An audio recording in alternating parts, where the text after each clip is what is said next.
Okay guys, so today we're back with another review episode. We're going to be going over Boruto Naruto Next Generation's episode 14 review slash discussion. And in the previous episodes, I found myself reviewing more than actually discussing. So I'm going to try this a little bit more so that way I can actually start conversations with you guys in the comment section below. Thank you guys who have been leaving comments on the videos and hitting that like button supporting this new series, because I'm going to continue to do them and the views have been rising, so that's a good thing. But like always, before we get into the actual review, if you haven't done it yet, pause the video, drop a like on the video, let me know that you're enjoying this series, or if you just want to support me, period. Also, leave me a comment down below what you thought about this week's episode, because this episode was pretty good, but not as good as I wanted it to be. So we saw at the beginning of the episode Kakashi pretty much explaining how summoning jutsus work, and that normally when you activate a summoning jutsu, you get in a contract with a toad, snake, or whatever animal that you make a contract with, that they still exist in the human world. They still exist in the world, just in a like isolated place where you can summon them from. He goes on to explain that since the new is existing in a different dimension, that they cannot track him, so they decided, you know, well, let's try to track Samari. Then he's like,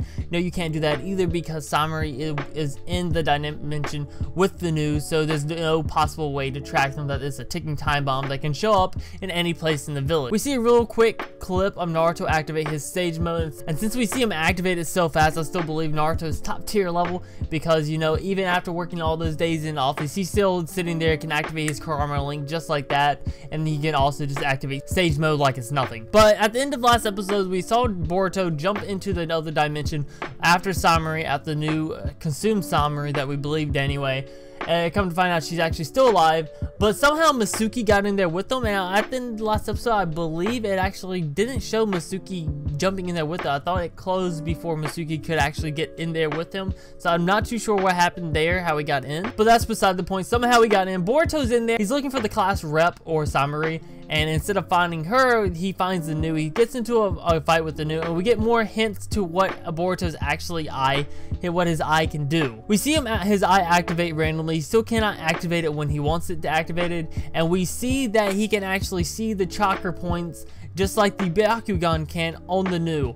And not only can he see the chakra points, but he can actually see the weak spot. And the coloring is a lot different than with the Byakugan. The Byakugan is more of a grayish blue tint, to where this one is actually a reddish tint. We all know with his eye, he's the only one that can see the ghost chakra. Now I kind of figured that Samari could see it herself, but we see at the end of the episode, which I'll go over later, that she can't even see her own chakra. Now this is really big hint towards what his eye actually is and what it can do, because we've seen his eye do a lot of things that normal eyes can't do, especially when the new was actually first summoned, when we thought the class rep got 8 by the new at the end of last episode. We saw him pretty much activate a version of the Kamui, even though I don't think it was actually him summoning the new. It was just more like a Spidey sense saying like, yo, something's about to happen. Now, real quick theory I want to throw out there. I'm pretty sure I've heard this theory before, and this was my theory since day one.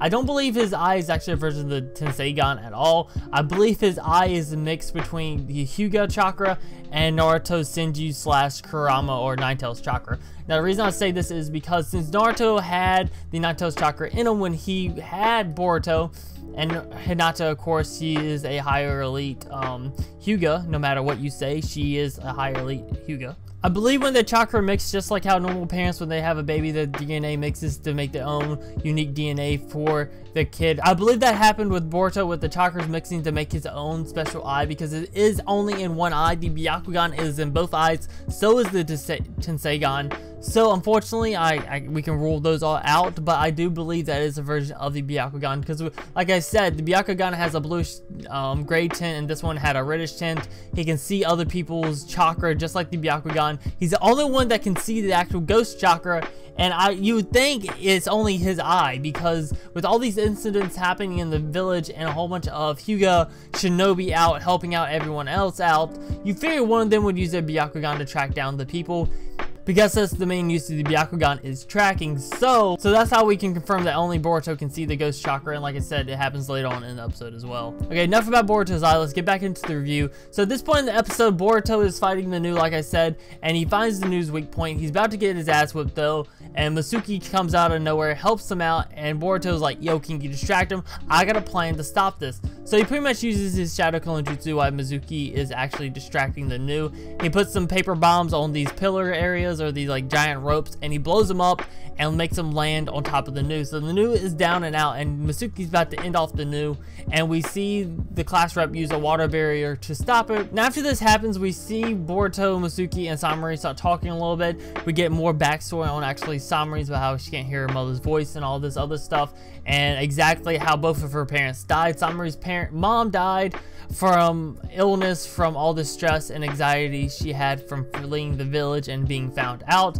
Her father died from placing the Goza Tendo, I believe, or the new ceiling on the back of Samurai, because it was a hidden technique that Danzo made, so it was experimental, so when he did it, he actually died. And at this point, we see Mizuki and Samurai fight it out a little bit more. Samurai is actually badass with her jutsu. She's really good at water style, so we can expect to see more of that from her in the future. And then we see Mizuki and her about to go for the final blow, because for some reason, Mizuki is actually interested in the Guza, or Guzo, however you say it, Tendo, on the back of Samurai, and pretty sure it's most likely for Orochimaru, but I was thinking that he is more good, but most likely Orochimaru is still trying to dabble in forbidden techniques and stuff like that, but I'm not too sure about that. But of course, just like last episode, Boruto stopped them both, but in this time, he was only able to stop Mizuki's shuriken, well, kunai, my fault, and Samurai stabbed into his shoulder. This put Samurai into a state of shock, and Boruto's like saying,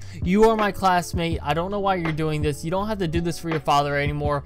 I know all these moments where you were worried about us and you were having a good time with us were not all fake, that you actually meant it." And at this point, we see the ghost chakra break off of Samurai, and Boruto goes to explain why the ghost chakra would take over people with a negative mindset, because it was most likely easy to link to other people with bad mindsets, because Samurai was in a state of a bad mindset herself. So when the ghost breaks, so did the Gozo Tendo on her back, and the whole dimension starts falling apart, and Mizuki and Boruto leave, and then we see Samurai over here crying, and she finally heard her mother's voice again, telling her that all this pain and suffering that they're going through now will end with her generation, that she will have a good life going forward. And then she looks up and Boruto is standing beside her. Real quickly as well, early in the episode, we saw that Samurai told the Nu to go ahead and absorb all of her chakra and then go back to the Hidden Leaf for it and detonate himself, but the Nu was like, "Nah, bitch, I'm here to stay," and started like petting her and stuff. So we see a connection between the Nu and Samurai, so we can see that connection later on as well. So Boruto and the class rep jump on the Nu's back, they're escaping and everything, and then Mizuki's right along with them, and they're heading toward, Boruto's eye can see the exit portal, so they're heading towards the exit portal, and then next thing you know, the Nu stops, so he jumps and he can't make it all the way up, and he leaves. The Nu just straight bounces. And then they're running to the exit portal, and then it just disappears and they can't find it anymore. But Boruto eye activates, and we see Dinky, Shikamaru's son, and Sai's son. Sorry, I forgot their name. Well, no, Sai's son's name is Inujin, I believe. But we see them yelling and looking for Boruto, Mizuki, and the class rep. And Boruto was like this way and hit the wall, and the portal opened, and they all jumped through. And now finally we're at the end of the episode, and we see Sai and a whole bunch of other shinobi show up, and they're talking to the class rep, and like, "You know what? I've been in your shoes, I know how to help you, come with me now." And then we go to the spoiler to the next episode, and the spoiler pretty much tells us that the class rep is going to be transferred to another village. So there's two things I want to hit on before we end off the episode. Number one is something Papa Boruto mentioned in his video of the review this week, and something I want to hit on about next week's episode. So first, let's go over the thing about next week's episode. Like I said, we see that Samurai, or the class rep, is going to be transferred to another village for school, kind of the same way Mizuki came to the Hidden Leaf. She's going to go to another village to train, because it's going to possibly be too hard and too awkward, and she's going to get a lot of hate because she is an X Foundation member, and everyone knows it now, and everyone knows what she did. So most likely they're going to have to transfer her to another village. And I really like this, because a lot of y'all are going to get mad, because, like, you know, her and Boruto have that kind of connection that Hinata and Naruto had in the Naruto series, and we know they got together later on down the road. So possibly we can see this by Samurai and Boruto, but I could be wrong about that. I'm just saying what I see. But the reason I'm really happy about this, because if she transfers to another village where no one knows exactly what she did in the Hidden Leaf, not only can she prosper as a ninja, she has to get dedication now. She can make new friends, and we can expect to see her later on down the road. She's a badass ninja already. I'll say she's not Mizuki level, but she's a lot stronger stronger than Boruto when it comes to jutsu wise, because she was trained by an X Foundation member, so her jutsus are really well rounded. So by the time she's about Naruto Shippuden level age, around like 15, 16, around 18, like most likely we'll see her come back in the future of the series, and she's going to be a complete badass, and we could possibly see Boruto and Samurai reconnect more. Now that all depends if she actually leaves. She could actually just stay there the whole time and it just be a more filler arc, and it moving on to the just filler between this arc and the next one, you know what I mean? It could just be them bullshitting us to have us worried the whole episode and be like, nah, she's not going to leave, she's going to stay. Now on to what Papa Berto mentioned in his video, and he mentioned that how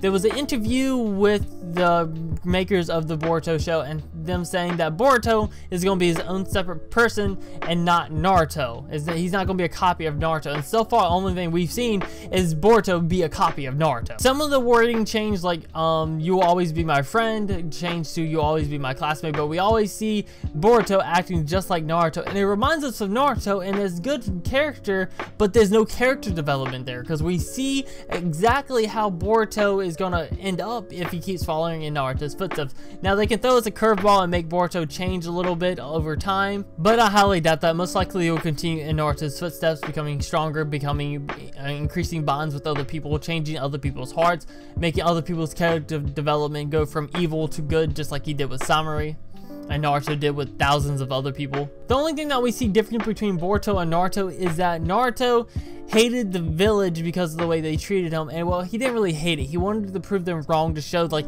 I can do better than what you expect from me, and I will become Hokage one day. And of course we know he fulfills his dreams. Boruto is not like that towards the village or towards anyone else. He's like that towards the Hokage, not his father, but the Hokage. He wants to prove to his father or slash the Hokage that you can be someone of power and have all this power, but still keep up with your family activities, be close to your friends, and not slacking off and holding back from other people. But anyway guys, that's gonna be it for this episode review. That was a really long episode review that I've done so far. After editing, I'll probably cut down a little bit, but it's still gonna be a pretty long episode. Guys, if you enjoyed, make sure you drop a like. Thank you for sticking towards the end of the video. Again, let me know what you think about the episode down in the comment section below. Let me know some theories about Boruto's eye down in the comment section below as well. And anyway guys, I'll see you the fuck later. Peace.